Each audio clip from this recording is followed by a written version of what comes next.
وما أصابكم من مصيبة فبما كسبت أيديكم ويعفو عن كثير ከዛ ከሚያገኛችሁ ችግር ውስጥ እጆቻችሁ በሰራችሁ በፈጸምከው ወንጀል ነው፣ በበደልከው በደል ነው፣ ባመስከው አመጽ ነው ማለት በል አላህ ሱብሓነሁ ወተዓላ ወيعفو عن كثير ብዙውን እንደውም አላህ ያልፋል፣ ብዙውን ይቅር ይላል። በእያንዳንዱ ወንጀላችን እያንዳንዷን እየቆጠረ አላህ ቢይዘን ሰዓታቶችን አይደለም ሰከንዶችን መኖር አንችልም። ويعفو عن كثير طيب ግን ቅጣቱ ምንድነው? ሂስየንም ማዕነውየንም ነው። በምታዩት ነገርም ይቀጣችኋል፣ በህይወታችሁ ላይ በማታዩትም ነገር አላህ ይቀጣችኋል። በአካልህ ላይ፣ በገንዘብህ ላይ፣ በትዳርህ ላይ፣ በስራህ ላይ ይሄ ሁሉ ተጽዕኖ አለው። ወንጀል ሰርተህ ስታደር ጣት ላይ ነገራቶች ሁሉ ይቀየራሉ። ጣት ላይ ወዳው ያ የምትቀርበው ሰው ጠላት ይሆንብሃል። ሌላው ቀርቶ ሚስትህ ታኮርፋለች ስትነሳ ከእንቅልፍ። ልጅህ ሰርበህ ወደ ስራ ትሄዳለህ። ምናልባት መኪና ልነሳ ሊልህ ይችላል ወይ መንገድ ላይ የሆነ ነገር ያገኛል ወይ የሆነ ወያ ላይ ይሰርባል። ማታ የሰራው ወንጀል ወዳው ሪዛልቱን ታገኘዋለህ። አንዳንድ ወንጀል ሊቆይ ይችላል፣ ውጤቱ ወዳው ላታገኘው ትችላለህ። አላህን ታምጻለህ፣ ምን ትላለህ፣ ግን ውጤቱን ከቆየ በኋላ ልታገኘው ትችላለህ።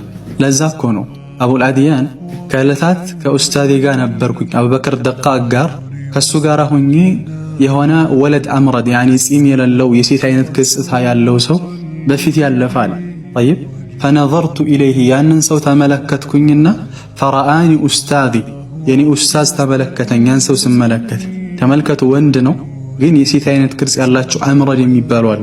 ያን ስመለከት ኡስታዝ ተመለከተኝና فقال لي ለኔ አለኝ يا بني ልጄ ሆይ لتجدن غبها ولو بعد حين በአላህ እየነግርሃለሁኝ አሁን የሰራኸውን ወንጀል ከጊዜያት በኋላም ቢሆን መዘዙን ታገኛለህ፣ ውጤቱን ታገኛለህ አለኝ አለ።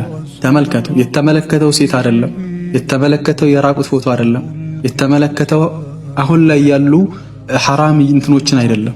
አንድ አምረድ ነው፣ ወንድ ነው ግን ወደ ሴት ክስት ያለው አይነት ይሄ ወንጀል የዚህን ወንጀል ውጤት ጊዜው ቢረዝምም ውጤቱን ታገኛለህ ብሎ ነገረኝ አለ ኡስታዝ አቡበክር ደቃቅ ማለት።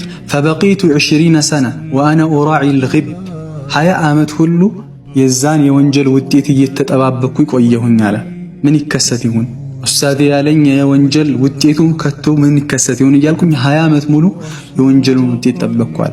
ፈኒምቱ ለይለተን ከለታት አንድ ቀን ተኛሁኝ። وانا متفكر في እኔ እያሰብኩኝ ስለ ሁኔታው ስለዛ ነገር እያሰብኩኝ ተኛሁኝ አለ።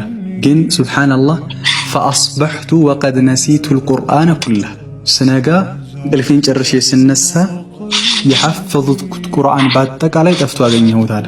ሱብሃንአላህ ሙሉ ቁርአን ጠፍቷል ከአእምሮ። የቱ ወንጀል? ያ ከ20 ዓመት በፊት የሰራው ወንጀል